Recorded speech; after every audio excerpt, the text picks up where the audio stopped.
Hey everyone, thanks for attending this course.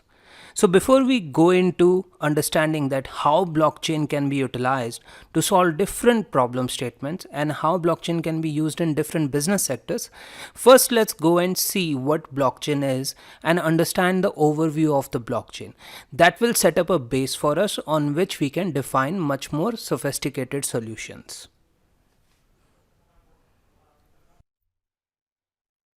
On my recent visit to one of the colleges, my first question was, do you guys know about blockchain? And out of 250 students in attendance, only 4 raised their hands. But when I asked, do you guys know about Bitcoin? Almost 95% of the attendees raised their hands.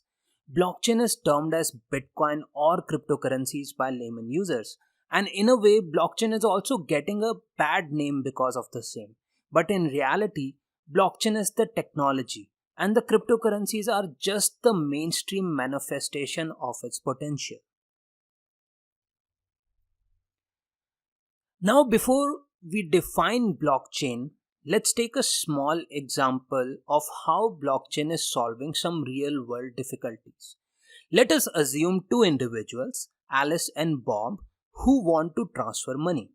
In the traditional way of transferring money, a physical transfer of money would take place between Alice and Bob, where they would actually meet in person at a common place to do so. Human settlements over long distances have increased with time and have therefore made it difficult for the people to meet in person and transfer the funds. Now, with the advancement of technology, instead of meeting in person, we have started providing digital money to each other by using internet services to transfer the money. In our example, Alice will send the digital cash to Bob, but there is a problem with digital money. As Bob is not receiving the physical money, Bob cannot be sure whether Alice is sending the digital money only to him, or it could be a case that Alice is also sending the digital copies of the money to different people at the same time. Alice could be sending the digital money to Dave apart from sending the same money to Bob. To make sure that this kind of scenario is not happening within the transaction for Alice and Bob, they decided that they will appoint one single person who will note down all the transactions in a book. This will make sure that their network is secure and people who are transferring money are not able to cheat. Dave is going to note down all the transactions henceforth. Moving on with our example, when Bob sends the digital cash to Carol, then Dave notes down the transaction in the record book. Similarly, when Carol sends the digital money to Eugene again, Dave notes down the transaction in the records book. This is the same process how our banks are working. But soon the network started to become big and the digital money is being transacted between hundreds and thousands of people with Dave noting down all the transactions. Now another problem came in front that there could be a possibility that Dave has also become money hoarder and tries to change some transaction or manifest fake transactions for his benefit. To avoid such a behavior by a single entity who is in charge of the records, the whole group who is using the digital cash decided that every single person inside the digital cash network will hold the copy of the ledger for recording the transactions. Now, when Alice sends the digital cash to Bob, then every person inside the system is noting down the transaction. Similarly, when Bob is sending the digital money to Carol, again everybody is indicating the transaction in their copy of the book. If Dave decides to alter the transactions for his gain, then everyone in the network can verify that the altered transaction has not taken place and somebody is trying to cheat the system. How this solves the traditional problems? Noting down the transactions in a ledger makes sure that the double spending is not allowed. If Alice tries to send two copies of digitized money to different people, it can be verified through the ledger that this is not allowed.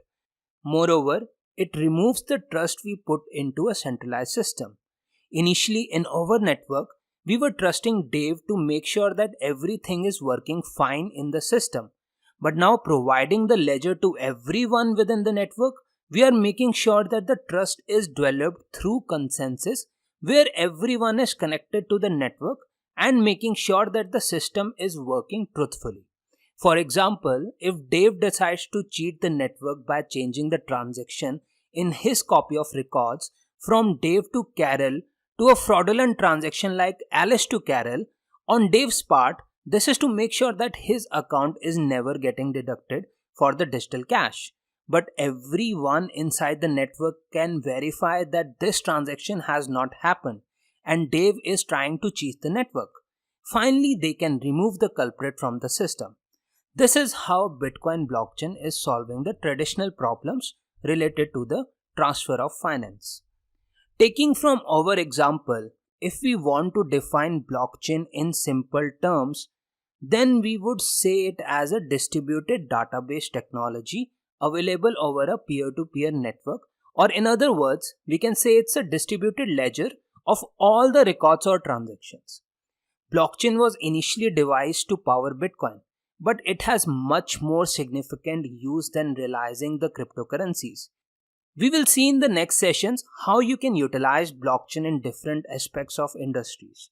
Every blockchain which is available in the market is primarily built from three core technical functionalities.